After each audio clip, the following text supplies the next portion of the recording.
नमस्कार। आज हम जीएमएम फॉडलर की वित्तीय वर्ष 2023-24 की जो वार्षिक रिपोर्ट है उसकी गहराई से पड़ताल कर रहे हैं। ये कंपनी, जैसा कि हम जानते हैं, वैश्विक प्रक्रिया उद्योग, खासकर केमिकल, फार्मास्यूटिकल, इन क्षेत्रों के लिए उपकरण और समाधान बनाती है। तो इस रिपोर्ट से हमारा मकसद है कंपनी के प्रदर्शन को समझना, आगे की दिशा क्या है, और खास तौर पर ईएसजी मतलब पर्यावरण, सामाजिक शासन और नवाचार, इन पर उनका क्या फोकस है। चलिए देखते हैं। हाँ, ये देखना अहम होगा कि ये जो वैश्विक चुनौतियां चल रही हैं उसके बीच कंपनी ने कैसा परफॉर्म किया है, और उनकी स्थिरता, सामाजिक जिम्मेदारी की बातें मतलब सच में कितनी गहरी हैं। रिपोर्ट एक थोड़ी मिलीजुली सी तस्वीर दिखाती है ना? अंतर्राष्ट्रीय व्यापार में तो मुनाफा बढ़ा है। कारण बताया गया है बेहतर प्रबंधन, सही दाम लगाना और हाँ, लागत कम होना। अच्छा। कनाडा में उन्होंने मिक्सप्रो का अधिग्रहण किया और अमेरिका में पेंसिल्वेनिया में एक नई एडलॉन साइट खोली है।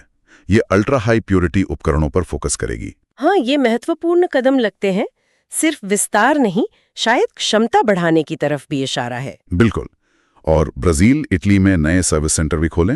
हालांकि भारत में कुछ दिक्कतें भी रहीं, खासकर स्पेशलिटी केमिकल और एग्रोकेम सेक्टर में मंदी थी ना। हाँ, वो सेक्टर थोड़ा स्लो था। लेकिन लगता है कंपनी ने वो नॉन ग्लास लाइन्ड टेक्नोलॉजीज, मतलब बिना कांच की परत वाले उपकरण, हाँ, कुछ खास प्रोसेस के लिए जो बेहतर होते हैं। हाँ, और दूसरे क्षेत्रों में विविधीकरण से स्थिति संभाली है।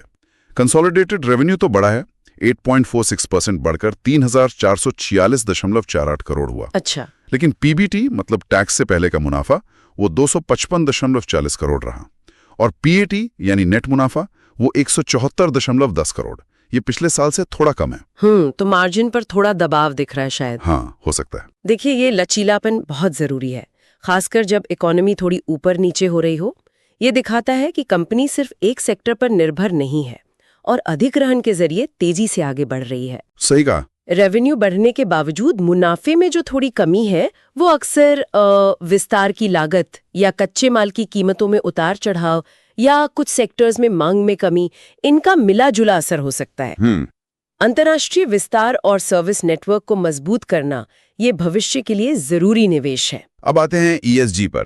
कंपनी इसे अपनी रणनीति का आधार स्तंभ बता रही है। हाँ, बिल्कुल। उनका कहना है कि वो सिर्फ मुनाफा नहीं बल्कि लोगों, समुदायों और पर्यावरण सबके लिए वैल्यू बनाना चाहते हैं। और रिपोर्ट में इसके कुछ ठोस उदाहरण भी दिखते हैं, जैसे उन्हें इकोवार्डिस से कांस्य स्थिरता रेटिंग मिली है। अच्छा, ये क्या है? ये एक स्वतंत्र मूल्यांकन है। मतलब ये दिखाता है कि कंपनी पर्यावरण और सामाजिक मानकों पर ठीक-ठाक काम कर रही है, पर सुधार की गुंजाइश भी है। ओके। ग्रिड से बिजली की खपत 24% कम हुई है। ये अच्छी बात है। हाँ, काफी है।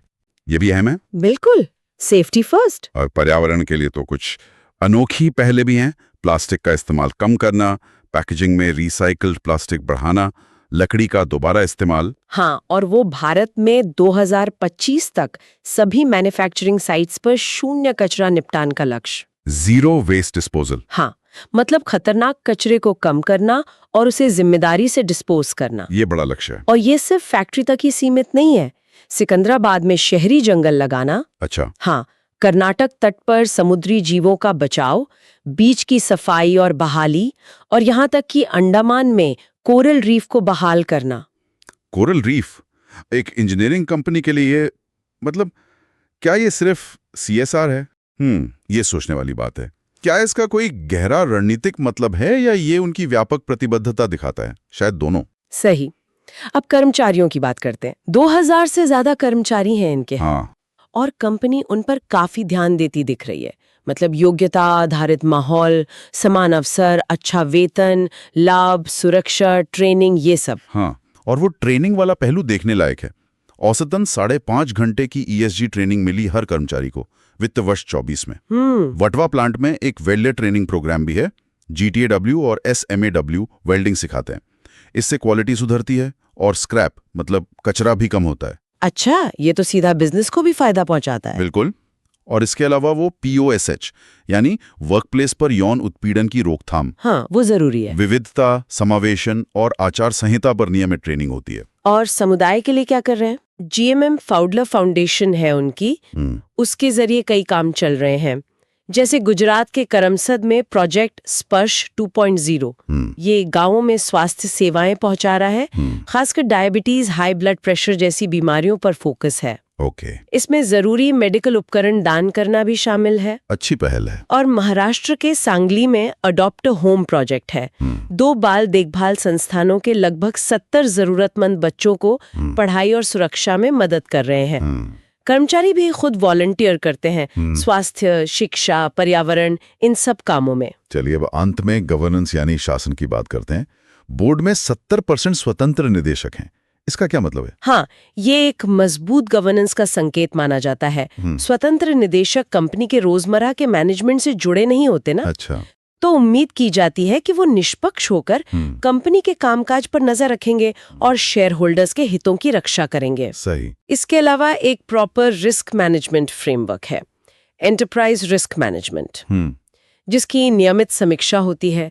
ये आर्थिक, जियोपॉलिटिकल, ESG हर तरह के जोखिमों पर नजर रखता है। और साइबर सुरक्षा आजकल वो भी बहुत जरूरी है। हाँ, उस पर भी ध्यान है। वल्नरेबिलिटी असेसमेंट मतलब IT सिस्टम में कमजोरियों की जांच। ओके। और डेटा लॉस प्रिवेंशन यानी संवेदनशील डेटा को बाहर जाने से रोकने के उपाय, ये सब शामिल है।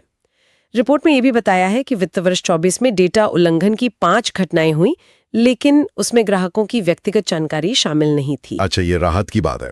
तो इस पूरी पड़ताल से मुख्य बातें क्या निकलती हैं? एक तो नवाचार और विविधीकरण के जरिए लचीलापन दिखाना। हाँ। दूसरा, ESG और स्थिरता के प्रति एक गहरी और जमीनी स्तर पर काम करने वाली प्रतिबद्धता। बिल्कुल। और तीसरा, कर्मचारियों और समुदायों में निवेश। सही कहा। ये सिर्फ वित्तीय आंकड़ों से आगे बढ़कर एक पूरी तस्वीर दिखाता है कि कैसे कंपनी अपनी ग्लोबल प्रेजेंस, जिसमें 8 सप्लीमेंट्री ब्रांड्स और कई मैन्युफैक्चरिंग यूनिट्स हैं, उसे बढ़ाते हुए अपनी सामाजिक और पर्यावरणीय जिम्मेदारियों को भी निभा रही है। बिल्कुल। और सुनने वालों के लिए एक सोचने का बिंदु छोड़ जाते हैं। हाँ। ऐसे समय में जब आर्थिक अनिश्चितता का माहौल है, एक कंपनी कैसे आक्रामक वैश्विक विस्तार जैसे अधिग्रहण और नए सर्विस सेंटर खोलना और दूसरी तरफ स्थानीय स्तर पर गहरी ESG और सामुदायिक प्रतिबद्धताएं जैसे जीरो वेस्ट या कोरल रीफ बहाली, इनके बीच संतुलन साध सकती है? ये एक अच्छा सवाल है। इस संतुलन के मतलब लॉन्ग टर्म में क्या प्रभाव हो सकते हैं, इस पर जरूर सोचिएगा।